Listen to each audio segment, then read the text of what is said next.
Hello students, I am Salendra Prajapati. I am going to start class 9th Social Science Geography chapter first. अभी हम लोग पिछले video में पढ़ा था इसके इंडिया के लोकेशन और साइज़ के बारे में। अब हम लोग जो नेक्स्ट टॉपिक हमारा होगा वो बाउंड्रीज। देखिए, इंडिया एक पेनिनसुला है, जो साउदर्न पार्ट है वो पेनिनसुला है। पेनिनसुला में वह एरिया जो तीन तरफ समुद्र से घिरा हुआ है।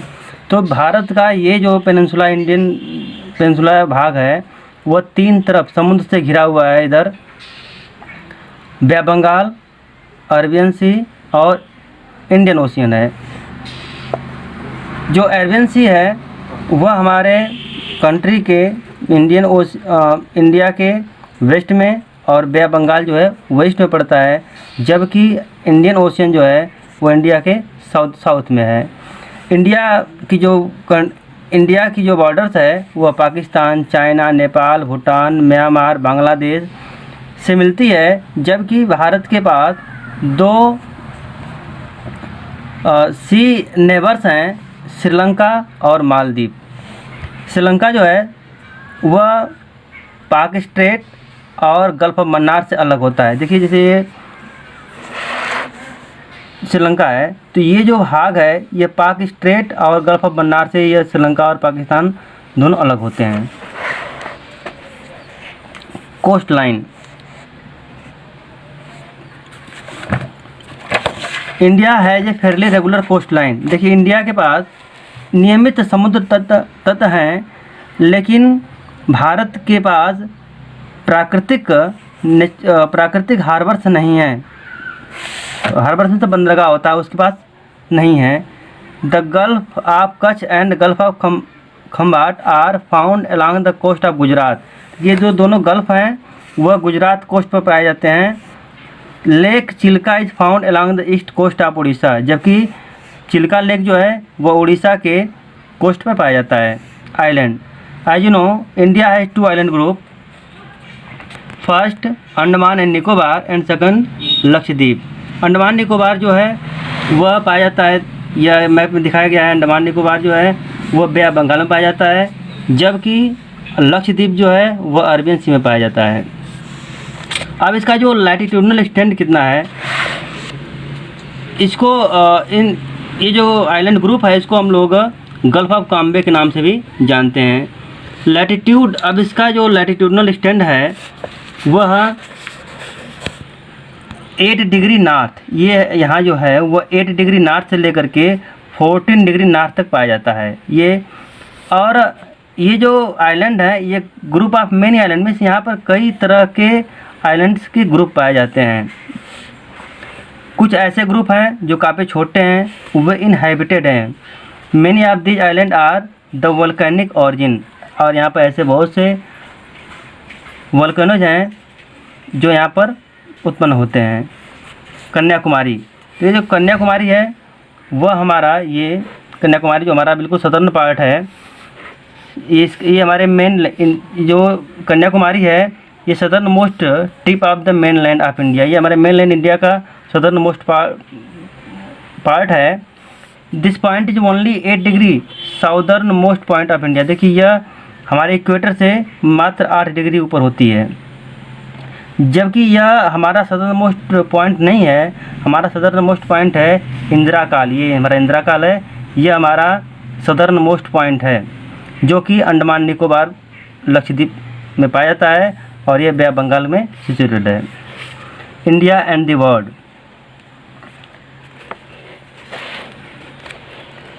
The Indian landmass is outward extension of the continent of Asia on the north. On it's north the chain of Lofty mountain run east west. अब देखिए, जो इंडियन लैंड मास है वह हमारा एशियन कॉन्टिनेंट में होता है, और इसके नॉर्थ में देखिए यहाँ पर ये जो नॉर्थ इसका है, यहाँ पर एक लॉफ्टी हिमालय है, बहुत बड़ा हिमालय, जो कि जिसकी दूरी जो है, जिसकी लंबाई जो है 2100 किलोमीटर होती है, और यह हमारे लिए एक बैरियर का भी काम करती है। अब इसी बैरियर के कारण जो होता है वह तिब्बत और चीन से हम लोग केवल एक पासेस, एक जो दर्रे होते हैं उसके थ्रू ही हम लोग उसके आर पार जा सकते हैं, जो कि ऐसे पासेस जो होते हैं वह या तो मोस्टली विंटर सीजन में ये स्नो द्वारा कवर्ड पाए जाते हैं, स्नो द्वारा वो ढके होते हैं।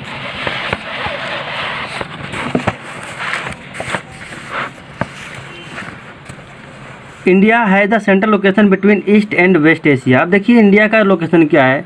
इंडिया का जो लोकेशन है वह ईस्ट एंड वेस्ट एशिया के बीच में है। देखिए मैं दिखा रहा हूँ आपको, ये हमारा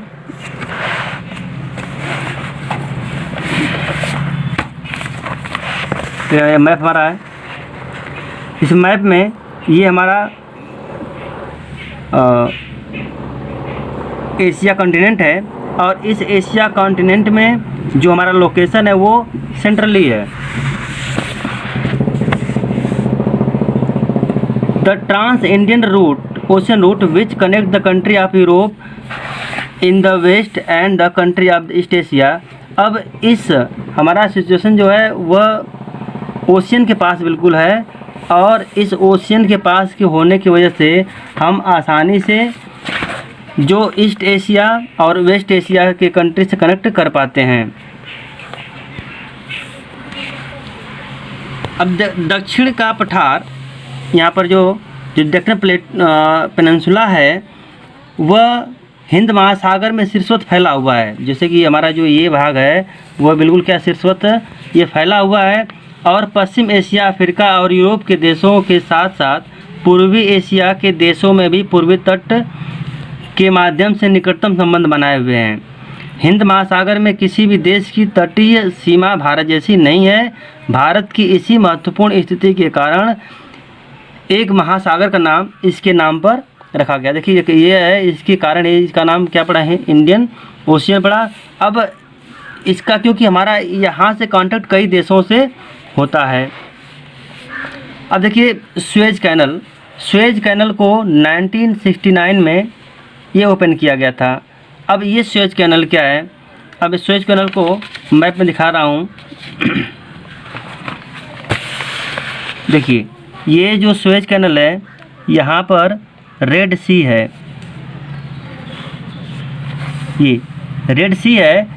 इसी से हमारे यहाँ ये जो भाग था इस भाग को हटा करके इस दोनों को भाग को जोड़ दिया गया, और यहीं से सुएज कैनल द्वारा हमारा जो व्यापार है यहाँ से होता है। पहले लोग पूरे अफ्रीका कॉन्टिनेंट के साथ घूम करके आते थे, लेकिन अब ऐसा नहीं। अब ये दूरी है ये बिल्कुल कम कर दी गई। अब यहाँ से सीधे हम वहाँ पहुँच सकते हैं, यूरोप पहुँच सकते थे। अब देखिए इससे क्या हो गया कि अब यूरोप और इंडिया के बीच की जो दूरी थी वो 7000 किलोमीटर कम कर दिया गया। अब Suez canal connect the Red Sea and the Mediterranean Sea. Now the ship do not have to go around the Africa. अब देखिए अफ्रीका से होकर के अब जहाज़ें नहीं जाती हैं, बल्कि जो जहाज़ें हैं वह सुएज कैनल से होकर के यूरोप पहुंच जाती हैं। India contact with the world has continued since age, but her contact through land route are much older than the sea route. देखिए इंडिया का जो कांटेक्ट है वह बहुत प्राचीन काल से ही है, लेकिन उसमें जो कांटेक्ट होते थे वह सी रूट से न होकर के बल्कि लैंड रूट से होते थे। अब उसमें जो फॉरेनर आते थे वह माउंटेन्स पास होते थे उसको होकर के इंडिया में आते थे। The sea route become easily accessible after. देखिए जो सी रूट कब एसेसिबल हुआ, सी रूट 15th सेंचुरी में इन 1998 में वास्को डी गामा ने सी रूट को डिस्कवर किया था। वह यूरोप से इंडिया आने के लिए सी रूट को डिस्कवर किया था। Since then people of European countries have started coming to India. अब जो है यूरोपियन कंट्री के जो लोग हैं इसी रास्ते से भारत को आते हैं। India contact with the ancient world had led to exchange knowledge idea. अब देखिए अब भारत का जो नॉलेज है, जो कांटेक्ट होने से एंशिएंट वर्ल्ड में उसका नॉलेज, आइडिया, ये जो चीज़ें वो भी एक्सचेंज होने लगे। द आइडिया ऑफ उपनिषद, जैसे अगर कोई विदेशी, कोई फॉरेनर इंडिया आता है या यहाँ के व्यक्ति कोई वहाँ जाता है तो वह अपने साथ केवल व्यापार ही नहीं करता है, बल्कि वह अपने साथ अपने कल्चर, नॉलेज, अपने आइडिया को भी वह आदान प्रदान करता है। The idea Upanishad and the Ramayana and the stories of Panchatantra spread many countries. अब देखिए जो उपनिषद है, रामायण है, यह हमारे अन्य कंट्रीज में भी स्प्रेड हुआ। Indian numerals and decimal system spread to many European countries through the Arabs. In Europe they came to be known as the Arabic numbers. Buddhism spread to south east Asia. अब देखिए, अब इसी प्रकार जो थे हमारे रामायण और पंचतंत्र कहानियाँ जो हैं वह स्प्रेड हुई। भारतीय अंक व दशमलव प्रणाली आदि संसार के विभिन्न भागों तक पहुँच सके। अब इसके अलावा हमने जो at the same time influence the Greek architecture and sculpture can be clearly seen in the image of Buddhas. अब देखिए हम लोगों ने जो ग्रीक आर्किटेक्चर्स थे, स्कल्पचर्स थे, इनके इमेज को भी हम लोगों ने इमेज से प्रभावित किया हम लोगों ने। The architectural innovation like domes and arch were brought by the Muslim invented in the. अब हमारे यहाँ जो आर्किटेक्चरल इनोवेशंस, जैसे जो डोम्स, जो गुंबद होते थे, और जो वास्तुकला के जो मीनारें, प्रत्येक जो मीनारें थी, वह हमारे विभिन्न देशों, विभिन्न भागों में देखा गया। वो मुस्लिमों के कारण, क्योंकि जो डोम्स होते थे और जो हमारे यहाँ मीनारें होती थी, यह दूसरे देश की वास्तुकला थी, इसीलिए वो जो वास्तुकला थी वो भारत में दिखाई देती है। ये इसी के कारण दिखाई देती है। इंडिया नेबर्स, देखिए पॉलिटिकली जो इंडियन सब कॉन्टिनेंट में जो देश आते हैं वह 8 देश आते हैं, जो सार्क जिसे बोलते हैं। वो इंडिया है, पाकिस्तान है, बांग्लादेश है, भूटान है, नेपाल है, श्रीलंका है, मालदीव और अफगानिस्तान। ये इंडियन सब कॉन्टिनेंट में देश आते हैं। Afghanistan and Myanmar are an extension of the Indian subcontinent. ये भी जो देश हैं वो इंडियन सब कॉन्टिनेंट में आते हैं। अब इंडिया जो अपनी बाउंड्री शेयर करता है, लैंड बाउंड्री जो शेयर करता है, वह पाकिस्तान, ये हमारा पाकिस्तान है। कुछ ये भाग जो इधर अफगानिस्तान से शेयर करता है नॉर्थ वेस्ट में।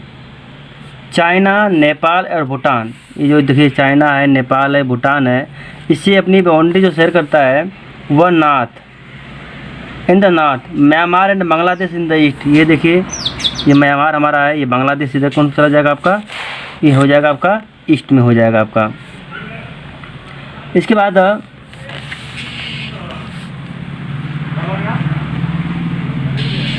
our southern neighbors across the sea consist of the 2 island country, namely Sri Lanka and Maldives। देखिए भारत के पास 2 सी नेबर्स कंट्रीज हैं, वो है श्रीलंका और ये इधर मालदीव हमारा, ये सॉरी मालदीव नीचे इसके है, मालदीव यहाँ पर है, जो कि सदर्न सी नेबर्स कंट्रीज हैं।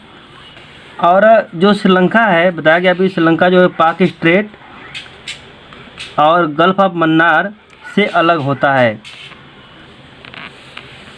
अब देखिए जितने भी कंट्रीज हैं सब इंडिपेंडेंस कंट्रीज हैं और कुछ डिग्री पर हैं, जिसमें all are isolated from the rest of Asian land mass by mountain. अब ये एशियाई भूभाग में या किसी न किसी माउंटेन, ओशियन या किसी न किसी लैंड मास से क्या है, अलग थलग हैं। लेकिन भौगोलिक कारणों से, ज्योग्राफिकल फैक्टर जैसे क्लाइमेट, कल्चर फैक्टर, इन सब चीज़ों से यह इंडियन सब कॉन्टिनेंट में के कारण आते हैं। भूटान के हिमालय राज्य के स्थान का अध्ययन, देखिए जैसे कि Himalaya kingdom of Bhutan, sir study the location of Himalayan kingdom of Bhutan. Do you know that is this country has the special relation with India. Defence of this country is the responsibility of India. Andaman and Nicobar island are situated at the greater distance from the mainland of the our country than Sri Lanka, Indonesia. देखिए अब यहाँ पर दिखाया गया है कि आप लोग जानते हो, जैसा कि आप जानते हो कि जो इंडिया का जो रिलेशन है भूटान के साथ है, वह एक स्पेशल रिलेशन है। वह कई क्षेत्रों में है, वहाँ पर डिफेंस की रिस्पॉन्सिबिलिटी भी होती है। वही स्थिति है हमारा अंडमान निकोबार में है, जो कि हमारे यहाँ से, इसकी मेन लैंड से हमारी काफ़ी दूरी है। वह श्रीलंका से भी काफ़ी दूर पाए जाते हैं। अब this country also our close neighbours and India has friendly relation with the south east Asian country. अब देखिए, इंडिया का जो क्लोज कॉन्टेक्ट है वह साउथ ईस्ट एशियन कंट्रीज से भी है। अब ये चैप्टर यहीं समाप्त हुआ। धन्यवाद, थैंक यू।